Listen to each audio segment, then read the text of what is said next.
episode, we tour Houston's Inner Loop, batting cages, and talk about National Frozen Food Day. Because yes, that's a thing. This is the outdoor area. It's got plenty of room for activities.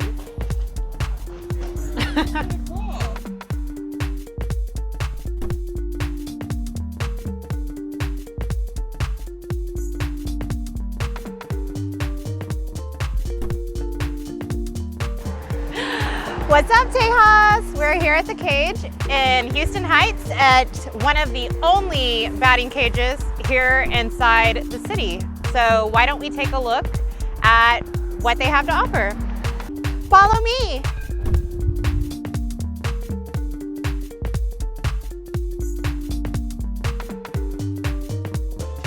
Oh, wow. Yeah.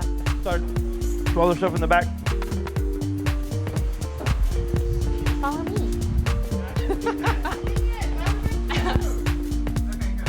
I don't want to go in the, what if I go in the, oh, this is nice.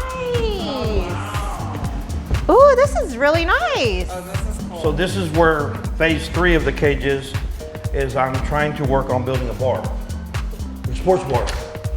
Wow. Kind of kids, parents, kids come train, parents come up here, have a beer, have a glass of wine while they wait for the kids. Do you have to be a parent or can It can be anybody. Okay. You know, because we can have this for birthday parties. Yeah. We rent it out for birthday parties. The whole thing is trying to get to a place like for the community. Yeah. They can come in, watch something. You know, some people just stop here and watch. You know, what's going on here? Oh, they watch the kids train, or they watch a trainer train another kid. They watch TV, they watch a game, they can have a beer, they go outside. People just like to hang out. So I said, just because of COVID, like I said, I haven't started working on my beer and wine license. I just built the bar and left it like that. So basically when people come, I tell the parents, go upstairs. Some people bring their food, they hang out. I have Wi-Fi here so the kids come in, the siblings come do their homework. Oh, nice. They just hang out while their brothers train or sisters train. And Yeah, that's really awesome. so that's why I built this place. I mean, I want to put more TVs up here. Of course, I want to put the coolers for the beer and wine, but like I said, COVID kind of just made everything. Yeah. So how long have y'all been here in this We've building? been here a year and a half. Oh, wow. We've been a year and a half. We started down the street in a smaller place. And the reason I built the one down the street was I first started because I was building it for my kid. Okay. Just for my kid and one of my teams. Oh, wow. Because I don't have yard, so I just rented this place, I've turfed it, and put up some nets, bought some equipment, and before I knew it, the demand in the neighborhood, they wanted to rent it, they wanted to use it, so Yeah. bigger spot came open, and I just said, heck, you know what, I might as well do it bigger and better. Yeah. And before COVID, I was maxed out. Wow. Like literally telling people I just didn't have any openings, no spots, it was just nonstop. It started becoming a job for me. Yeah. Yeah. Yeah, I you're like, started oh, off just gosh. doing it for the community, for the kids, and just have, you know, as a hobby. And it's like now I work more here than I do in my own business. Oh, wow. Yeah. You know, So, this place, I think before, from what I remember, used to be like a brewery or it something. was a CrossFit place, and then Okay. before that it was Speedy G's Hydraulics. You know, and that was here for many years because I still have people call me and like, you know, is it Speedy G's? I'm like, no, it's where it was. You know, but in the way it is, I mean, it works out for not only my own teams, for people in the community, and other select organizations around here. You know, there's Heights Norhill Little League, there's a Timber Grove organization. I probably have maybe 30% of the teams over there. They come and rent out cages. Wow. There's another association, ODC, over here. So I've coached at a bunch of them, and I know a lot of coaches and a lot of parents. So they kind of all, little by little, been finding out that we're here. And like every week we get a new team, we get a new parent. My personal trainers are maxed out with training kids. Like right now, there's no room for any personal trainers that I have. So everybody's waiting for one person to like Drop off. Yeah. But I'd say 90% of my students and people who do them, they buy packages of 12. So as soon as 12 lessons are over, they buy 12 more. So it's like non-stop. So it's like, sorry, no openings. You know, and if something opens up, I have a list of people who are waiting. I'm like, look, this opened up. So whoever's first on my list, I offer to them. The next one, and finally it just books up again, and I don't have spots until, 12 weeks later. Well, it sounds like that's a really great problem to Yes. have. So you said, how many personal trainers do you have? We right have now? 2 personal trainers that they're here every day of the week. Oh, wow. We're open from 4 to 9. 4 to 9. So they literally train kids from 4. One trainer is like from 4 to 8, and the other trainer, he tries to be here 4 to 9. So you said you live really close. Yeah, to I live this literally area. 4 streets down. Did you grow up in the area? No, my wife did. I actually grew up in Pasadena. Okay. My wife grew up here, lived here, and I actually built my house next door to her parents. So being here, being part of the community, a part of baseball since my kid was 3.5 years old, I started basically being a part of the Heights neighborhood. Oh yeah, for sure. So I'm guessing that you are also a baseball player or former I played baseball until I was 14 years old. Okay. I mean, I loved baseball. Yeah. But my passion was my business. Like I've been in business for 24 years, but I've been working in the construction industry since I was 12 years old. Like my first job was for actually one of the biggest builders in Texas. And I just, I was a trim carpenter. And I just saw I just saw houses that I was working in as a kid, then I worked for my father. And I just decided, you know what, baseball is not, I love it, but I'm more, I thought about making money. Yeah, yeah. Making money, growing a business, and I set out to open my business when I was 18 years old, and I've never stopped. So it sounds like you give a lot back to the community, and you're really passionate about, the community, the Houston Heights area. Well, most of my passion is for the kids. Mm-hmm. Like, I'm one of those guys that I don't believe that if a kid doesn't have the means, he shouldn't play. I believe that us as adults, or me as a businessman, or myself as being a part of the community, I can figure it out. Yeah. And the way I set it up was that I'm gonna do whatever I can in my business, try to offset a bunch of the costs, pay for a lot of things that I need to, as far as their training aids. Like, so all they have to do is come and pay a small fee, which is kind of covers their cage time, it covers the equipment they use, it covers, it really just covers the time that they use it. Yeah. And they don't have to worry about going to big organizations that they're paying the $200-300 a month, when I just I didn't do this for the money. Yeah. So what is your small fee? We charge $65 a month. Okay. And it basically goes to the cage time, to field times, to maintenance, to anything in here, baseballs.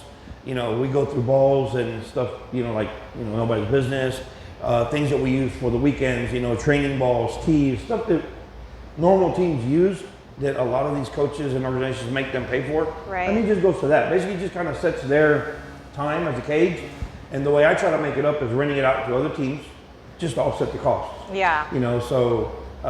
Like I said, at the end of the day, to me, it's about, my dream is to be able to see some of these kids that started playing for me when they were 7, 8, 9 years old, seeing them one day in high school or seeing them one day in college and say, hey, you know what, I used to play for that guy and he's still there, and I want to see them and get a scholarship. Yeah. And say, you know what, every day, every week we wanted to train, there was someone in the community to do it, and we weren't going broke trying to get it done. I talk to these kids every day. Baseball is kind of like the ultimate sport, because it's a game of failure. You're gonna fail, you're gonna lose, you're gonna strike out, but all that doesn't matter.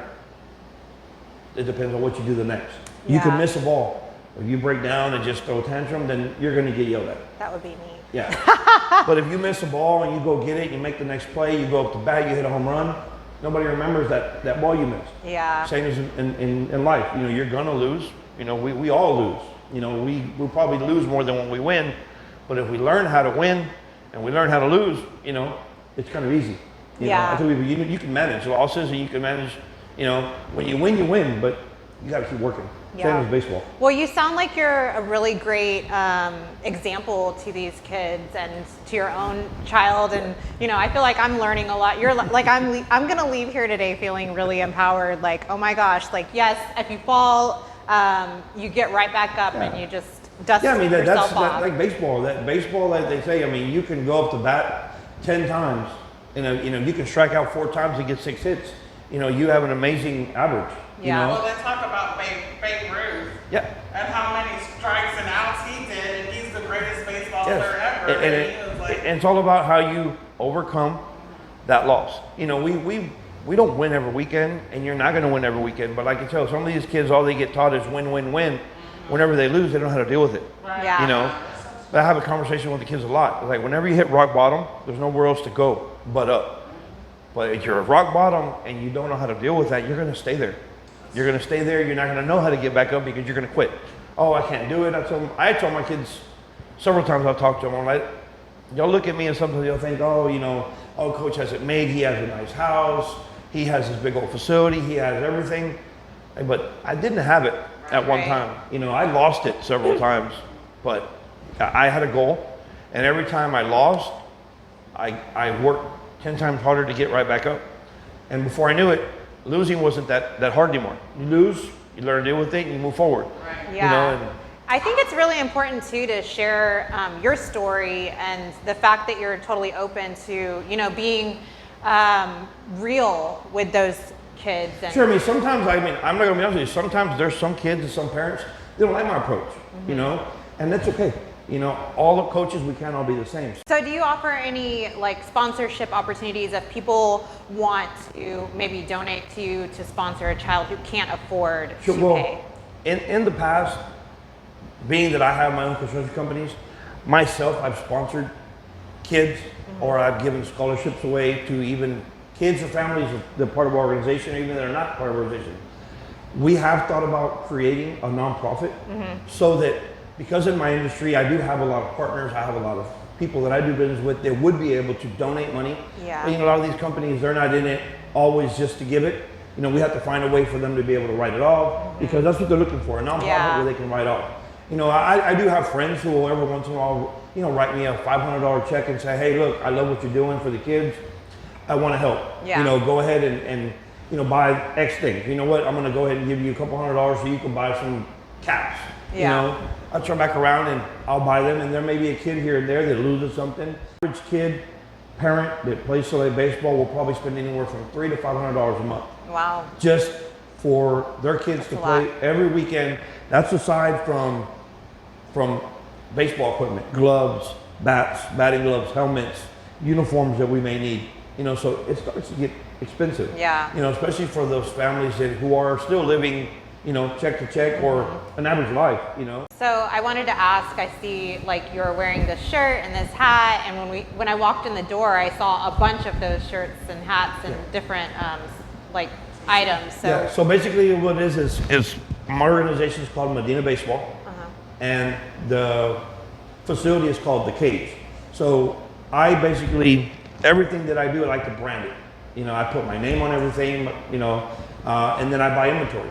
Kids lose a cap, we have it there available for them to purchase it, or if they can't, just got to give them a cap. I'm big on not only being the part, but looking the part. I cannot stand when a kid comes to a game mismatched, or one kid not having something that matches the other kid. If you don't have it, we're going to figure it out. But that's most important, Yeah. Looking good, playing good, and just looking organized. Awesome. So what do you have anybody that you want to connect with to help grow your business? Well, honestly, like I said, I'm not looking to take over the world in this. All I'm doing is trying to get my name out there slowly. I want to get people who know that we're not in it for the money. We're not in it for the luxury of trying to get our name to be like the prestigious, we're going to charging outrageous amounts of money. I want people to know, say, hey, you go play for Medina Baseball. You're going to get good people. We're all about families first. We don't want any buttheads. We want good kids. I tell people, I can take an athlete who's a good kid. I'll take a kid who's not as good before I'll take a stud who has an attitude. Yeah. Because these kids feed off each other. And if there's one bad apple, parent or player, it starts problems. Yeah. So to me, as like I said, we want to get the name out there slowly. And as long as I've been doing this, not to toot our own horn, but every time we go out to the field, I know coaches, I know directors of baseball, and all they have to do is say good things about us. Not because we win all the time, but they like what we see. Yeah. Good kids, good families, none of us getting kicked out, no kids being ugly, good sportsmanship. I teach my kids, you got to be good sportsmanship before anything else. Nobody, you win, you lose, win like you've done it before, and lose like a winner. Be a good sport. Hey, say good game, because next week it's going to be them that loses and you win. It's just the way it works. Yeah. Yes, this is one of my 12U teams. This is actually my beginning team. A lot of these kids have been playing with me since they were 5, 6 years old. So they were all set up as individual lanes. Yes, so the way the cage works is I have 4 lanes to the front and 1 to the back. Okay. And I have an outdoor area. So right now, my team is gonna practice. So we're gonna do a little bit of infield work, a little bit of strength and conditioning, and then we'll do some hitting.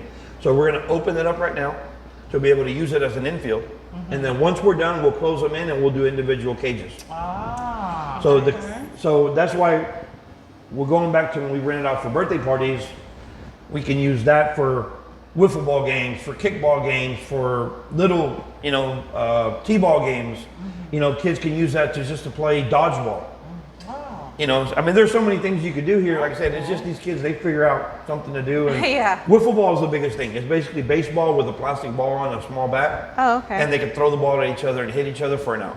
Oh, cool. It's like the most competitive thing in the world besides them playing baseball.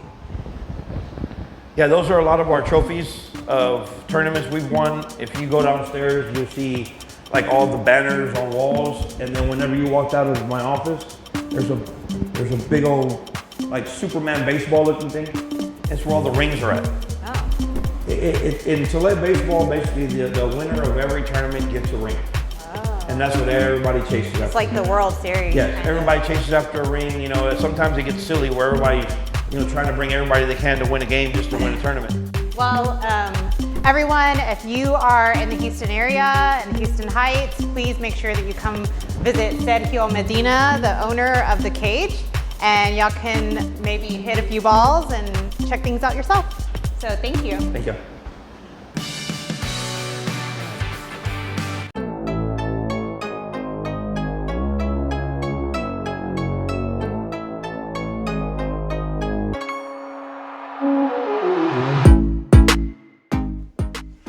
What's up, Tejas? I wanted to invite you to check out what's in my freezer because it's National Frozen Food Month. So let's check it out. So obviously Bacardi is not a food, but it's amazing. So that's in my freezer, but we are not sponsored by them, okay?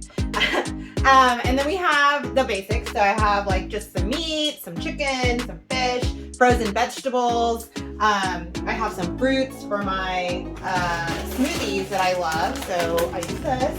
And then my favorite frozen food is actually this lentil pasta. And I have it right here. If you have not tried this, it's amazing. And it really tastes like it's pasta. So if you want to try something that's pretty healthy for you, try it out. But let's go check out what's in Jenny's freezer. My favorite frozen food, aside from ice cream, pizza. I love frozen pizza, and I love that pizza that's like 99 cents and has like the little square pepperonis. Like it's not even cost effective to have the full circle of the pepperoni. It's just like little squares, a little cheap pizza. I love that. My other favorite frozen food would be, Amy's little meals. They're so good. And yeah, my husband loves having for even like it. He's like, this isn't real food. Anyway, so I got the family fridge thing going on. Let's see what's inside my freezer. Y'all, my freezer is a hot mess. Like, you can't even... Oh, there's ice cream. You can't even see my favorite things because we need another freezer. Lots of veggies. Yeah, those are almonds. Not much ice cream, no pizza, no Amy's. But yeah, so basically that's pretty much it. A lot of ingredients, not a lot of stuff to just pop in the microwave. A lot of leftovers. They're not as pretty as yours with the containers, just so. I wish I had room. We just got a fridge for our garage, so I'm excited. That's gonna open up some room. And we're gonna get a deep freeze in a couple of weeks, so more frozen food. And then I was just recently introduced to Schwann's, which apparently used to sell frozen food way back in the day, delivered to your house. Well, they still do that. They are not sponsoring this. But now there's even more frozen food that I'm gonna be ordering. Actually, I wish I had kind of thought about that before today. Could have had some Schwann's delivery. Maybe next year's frozen food month, day, whatever. Anyway, that's it for my frozen food. Back to you, Trina. Make sure that you drop in the comments what your favorite frozen food is. Bye.